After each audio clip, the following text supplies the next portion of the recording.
Hi, I'm Cristy, and this is the Journey to TEDxWilmington all-day event, 24 speakers, and we're about more than 3/4 of the way through. We are here with Patty. Patty just got off the stage. How was it? You know, it was a little more nerve-wracking than I thought it was going to be. I really thought I was ready to roll, and then I got up there and thought, oh my gosh, the first time I said something that I thought was going to be a little bit funny, I just got a little laughter, and I thought, oh boy. Towards the end, they laughed a whole lot more, but you know, it kind of makes you go, okay, you're not quite doing it right, so you better gear something up. But then they just got it, and they were just a great audience. But it was nerve-wracking, and being backstage, the other speakers are back there and they're pacing, you know, and I'm just standing there like, maybe I should pace. Maybe that's what I'm supposed to do. Well, I'm going to teach you the secret now, Patty. Okay. That it's over. Like, you're going to be like, thanks, Tia. That should have been a little earlier. But dance it out. You got to dance it out. Oh, is that right? Yeah. Oh, well, Yeah. okay. I should All have right, done so that. next time, Okay. you dance it out before you get on stage. Good idea. Thank you. All Yeah, right. yeah. I could have used that. Yes. All right. So where are you coming to us from? Like, I'm from Kansas, Kansas. southeast Kansas, small town, Fort Scott, Kansas. But we've lived all over the country, and then we live half of the year in Mexico, and then half the year in Kansas. So incredible. I told them, I said, we have people from all over the world, not just all over the country, but people from all over the world came in today for this. So wow, that's pretty exciting. cool. Yeah. Yeah. So yeah, We're so happy to have you. Thank so you. what was the title of your talk? it was called The Rewards of Rejection. Okay. Ooh, I like it. All right. Thank you. Elaborate just a little bit. Well, for I us. taught high school Okay. forever, and I noticed that something was happening in middle school when I would get these kids in high school, and we would have these really transparent sharing times, that they were damaged, and they'd been damaged primarily in middle school with the bullying and just the critical statements made to them. And so we would talk it out and actually discuss the bullying and some of the things they could do when people were bullying them to empower them to not have to deal with that. So the rewards of rejection are, every one of us has probably had an experience of rejection. Yeah. But the thing we can learn, there's probably three things. We can be humbled by it. Maybe there's something we need to do to not be rejected, you know, a little introspection, never hurt anybody. The fact that we can find out whom we can rely on, and that's huge. And I used a trafficking illustration. My son does sex trafficking work, fights it. And so they rescued a gal, and just hearing her story, and then realizing the only thing that saved her was the people that she could trust, even though she'd been rejected way beyond anything I can understand. Right. And then the third thing is sometimes we're just being redirected. You know, like maybe you're not meant to be the vice president of this company. Maybe you need to go over here and start over. And so instead of taking it as a failure, you know, let's look at the positive. And then the last thing is sometimes hurting people just hurt people.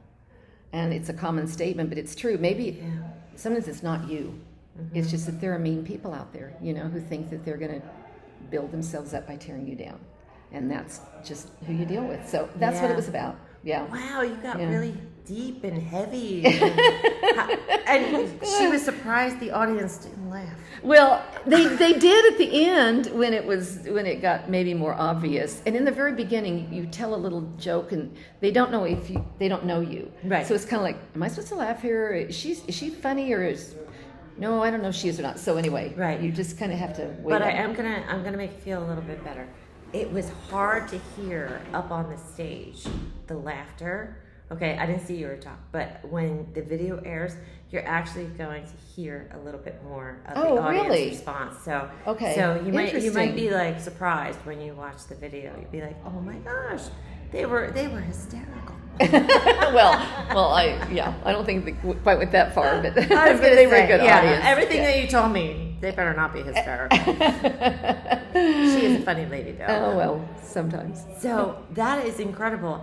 So is public speaking in your background, or is this the first time? No, I've done motivational speaking and Christian speaking, and then I taught speaking. Okay. Speech was one of the classes I taught in high school. Nice. And debate. So it's always been about presenting and public speaking. I love that. Yeah. We have a lot in common.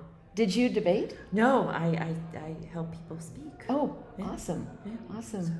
Have you done one of these talks? I have. Oh. Yes. Yeah, I did mine not this past December, but the December before, and I talk about stress. Oh. everybody feels it. Yeah. Yeah, but yeah, This is it's cool. it's so exciting being up there, isn't it? It's you know, it's such a cool club to be part of. Yeah. It really is. I thought the audience was amazing, though. Listening to them respond to other speakers today and their applause and the appropriateness of their either size or comments in the middle of it or whatever. I just thought, gosh, it's really cool. They must understand that this is not an easy thing to do. And they seem to really respect that the speakers were, you know, kind of having to come out of their bubble, and it's not the easiest thing in the world to do. It So is they were not. great. There's a lot that goes into it. Obviously, you know that. Yeah. You know, a lot goes into it. And as you said, you know, it was more nerve-wracking than you gave it credit for, which... Yes. I messed up in about a third of the way in. I missed a very important line, and it was funny. My brain wouldn't go back to it. It wrapped around it, but it missed it. And so at that time, you know, you're just going, oh, I worked so hard to make this so right, and then I missed a line that they needed to hear. And then you're kind of up there going, okay, pick it up, and go from here, because you can't fall off the stage, and you can't crawl into a fetal position and start. True. Some people do, but it's never pretty. Let's put it that way. But no, like what I find amazing though is to like, you know that you forgot it, but I guarantee you it's not going to be missed when other people see it. Yeah. It really is not. I mean, I say it's that higher will, that higher power, you know, that gives us the right words at the right time, because I can't even remember what I forgot in my speech, but I know that I was cringing. I was like, oh, I forgot like a whole hunk of it. But you know what? It came out awesome, and yours probably, you know, I can guarantee hers came out awesome. I didn't see it. I can't wait. You're to see it. kind. Thank you. Oh We'll my see. gosh. We'll see what happens. Yeah. Thank you. She's All right. lovely. All right. So Okay. thank you so much for being here today. Do you want to share any links? Do you want people to be able to check you out, your coaching stuff, or? No, they can follow me on LinkedIn. It's all Patty LaRoche. It's everything LinkedIn or Facebook or Instagram, or I have a book coming out, and that's going to be out in July. So they can follow that. And Patty, Patty. LaRoche. There we go. Follow Patty. Thank you. All right. Okay. Thank you so much Thank you for so being here. much for your time. Okay, Yeah, I appreciate of it. course. We got more speakers coming up. So this is the journey to TEDx. Make sure that you stick around.